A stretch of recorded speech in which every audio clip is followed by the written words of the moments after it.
Welcome to our panel discussion on the importance of data in South Africa. With me, I have Michelle Dickens, who is the co-founder and CEO of TPN Credit Bureau, and Colin Erasmus, who is the modern workplace lead at Microsoft South Africa. And they are in a perfect position to talk about the significance of data, the impact of breaches, and how organizations must prepare themselves for this data-driven future. But to start with, I'd like to ask you each to give me a perspective of your role and what your perception is and your sense of where we are going in this data-driven environment. Michelle? Thank you very much, Arthur. So TPN, we look at data because we're a credit bureau. We started TPN Credit Bureau 21 years ago, and we look at data from sourcing it from our individual clients, bringing it together into our data warehouse, and then creating data analytics and reports based on that. So for us, it's about the ethics of data collection, it's about the integrity of the data, the accuracy of the data, and the security of the data from the client through the process of bringing it into the data warehouse, and then again performing analytics and distributing it back into the marketplace. Thank you, Michelle. Colin? Morning, and it's great to be here. And so I think from my point of view, we really do look at how we enable customers to make use of the new technologies that are out there, really make use of what they have effectively and enable them to compete in many ways. And I think this is such an important discussion, and we'll talk a little bit, I'm sure, about big data later and things like that. But we really are in a very fortunate position, I think, globally and in South Africa today, around the types of data that we're now starting to collect and what it actually means to us in the competitive edge for a lot of our customers and our companies and our governments. And I'm really excited about the discussion. I think we're going to have an intense but good discussion around how we protect that data, because I think that's critically important. What is the real value of data to the economy when you look at it from that perspective? Well, I think it's huge to the economy and to organizations. And the one thing that we're trying to say to organizations today is make better use of your data. And I think that's the thing for me. You've got these masses of data, but I don't think we're using the data correctly yet. I think we're getting there. And I think if you look at what the data can do for us in the longer term, we look at things like food security. I believe data today is going to help us get better food security even globally if we use it in the right way. And I think that's the important bit.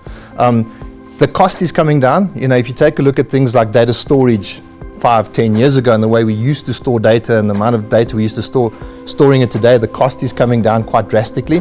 But I think the beauty of it lies in the way we're going to use and consume that data and actually make good out of the data. So in many ways, that data is going to be almost the engine for all economic activity. Have you seen an increase in demand for the data that people need from you and how they apply the data in their industries? Absolutely. So data on its own is meaningless. It's how you use the data to create information out of that, out of those data points.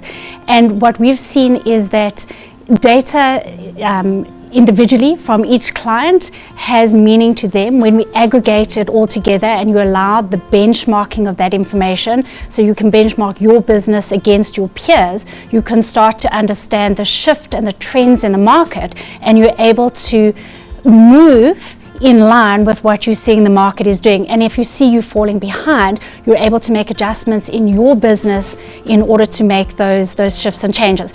But it's not based on your data in isolation. It's based on the data that you're seeing across an industry that allows you to benchmark and make those changes. And just staying with you for a moment, where does the consumer fit into this?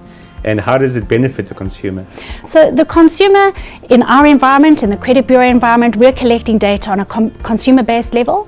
We have data both on a consumer-based and on a property-based level. But from the consumer-based level in a credit bureau environment, our collection of data is based on the law. So we regulate it in terms of the National Credit Act, and the National Credit Act specifies the type of data we collect, how we can collect it, what purpose we can use it for, and for how long we can retain it. So from a consumer's perspective, what we've seen in the market is we've seen by notifying the consumer that you're collecting the data, making them aware of what you're collecting and how it's impacting their profile, has had an impact in changing behavior. And that's fundamentally what you want to do. You want to position the consumer to be in a place where they've budgeted for what they're spending and they're able to meet that budget. And should they not pay an account, then they're in a position to be aware of that and they can make behavioral changes the next month. And where does that fit in with the government's initiatives to protect the consumer, both from a credit point of view and credit worthiness, as well as from an information point of view? So the National Credit Act and POPI are quite similarly aligned. The National Credit Act speaks to identifying people to allow them access to credit, but in a way that they can afford it. So you don't want to be a business that's providing reckless lending to the consumer. So the National Credit Act there is to protect the consumer against reckless lending, but to open up the credit environment for them, access to credit for them. In terms of POPI though, what you're trying to do is you're trying to protect their personal information, that credit information is being used to support credit lending. It's not being used to support, for example, marketing and generating of leads. So the information in terms of POPI is being collected for a certain purpose and it's being used for the purpose for which it's being collected, which is to provide credit risk assessment on a consumer so that they don't end up in a position where they're over indebted. That adds up to a dizzying array of moving parts. How do you keep it all coordinated, working together, integrated, but also compliant, Colin? I want to touch on the word purpose, because I think the word purpose is critically important in this discussion. And POPI or POPIA also talks to that in many ways, and I advise a lot of our customers around that. If you've got no reason to collect a certain piece of data, don't do it. And that's where the word purpose for me is so important. And POPIA is also going to hold people accountable for doing that sort of thing. How do we manage this sort of a thing is a big task, as you can imagine. And it's unfortunately not a task for, I think, human beings anymore. And this is where we really are starting to use things like intelligence services, artificial intelligence, to help people cope. The first thing that we say to organizations today is get a baseline. So go and test against the baseline, and that baseline could be just a simple set of standards. So an ISO standard as an example, GDPR as a standard, POPIA as a standard. Go and test against the baseline. What is exceptionally important then is compliance is not a single point in time. Compliance is a process. And you've got to make sure that you've got your processes in place in order to do this. And we advise doing an automated process to help human beings because there's too much data. Regulators, we talk about regulatory bodies, over 1,000 in the world, actually producing over 200 new regulations on a daily basis. You can't keep up. So it's important that you start looking and using technology to help you actually manage the process. I'm going to ask you to earn your keep as an educator and explain to us how artificial intelligence is consistent with ethics that Michelle was talking about earlier, and also how the individual or the organization, for that matter, can almost appeal against the decisions of artificial intelligence that doesn't care what your personal circumstances are. Yeah, look, and I think it's a very valid question. We talk about ethical AI, right? Because AI was a phenomenal tool that was designed under the computer science banner. Machine learning is in there as well. And I think we have to be very careful, and you raise a very good point, because AI can be for good and can be for bad. And when we train machines, we have to be very cognizant of the way we are training those machines and the way we're training those algorithms very specifically, and that you don't just do it blindly. And I think that's quite important. And we talk about AI policing, and that is actually where we started to see some of the, call it the unethical behavior come out from AI models.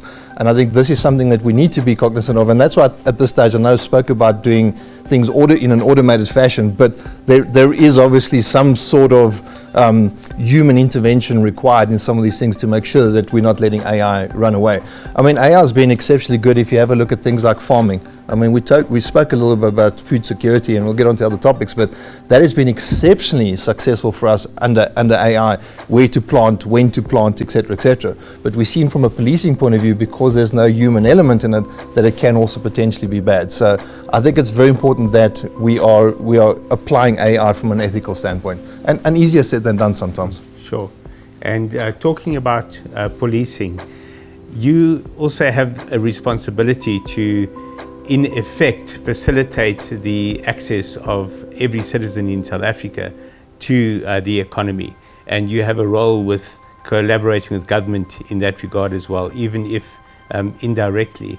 How do you apply systems to ensure that everyone is treated fairly? Again, touching on the AI component, we look at credit scoring. So we're taking data, we're training models, and we're looking at how do we identify the risk of an individual tenant based on a population of how tenants are behaving out in the marketplace. For us, it's not just about training the model from a behavioral perspective of whether or not you'll pay, but it's also from an affordability perspective. So access to housing is key critical in South Africa, and not just to housing from an ownership perspective, but to housing from a rental perspective, to bring people out of the informal sectors and into secure rental accommodation within the suburban areas, within the inner city areas. And here we look at helping the landlords and the estate agents to place tenants in the property that can afford the rent that they're applying for, that can build a credit profile based on how they've paid their rent without having to go out and get other types of credit to build a credit profile, which then allows them access to take the next step into property ownership based on your performance as a tenant. We've seen banks apply a very limited set of metrics to scoring customers. So, for example, someone wants to buy a property for a buy to rent and earn some income from it. But all the banks are seeing is what you can afford upfront to pay on a monthly bond, for example.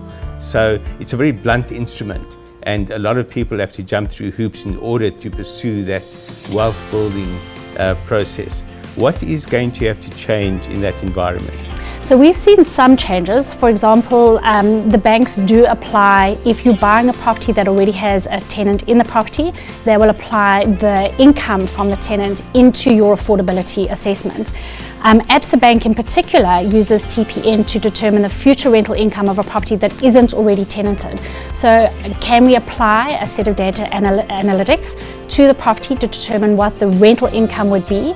We'll use that, we'll give it a haircut based on the area that the property is in from a good standing ratio of what we expect to collect, from a vacancy perspective in an area of what we expect the property to be unoccupied, and then we can apply that income to your affordability to help you to build your property portfolio, not based purely on your salaried income, but on your rental income as well. Again, many moving parts. Colin, are you seeing an increasing demand for software and systems that will help to coordinate that kind of information and provide those kind of insights? Yeah, in a big way. We were actually having the discussion prior to this about how pent up the demand has been, and so much so around POPIA now and people wanting to protect that sort of data.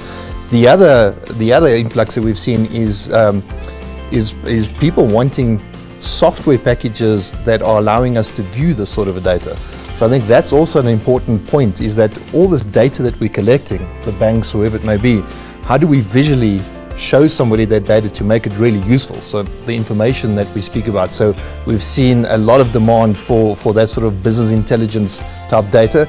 We've also seen the market change quite considerably. If you go back again 5-10 years ago, you would have needed an IT professional to go and do a bit of coding for you to do this.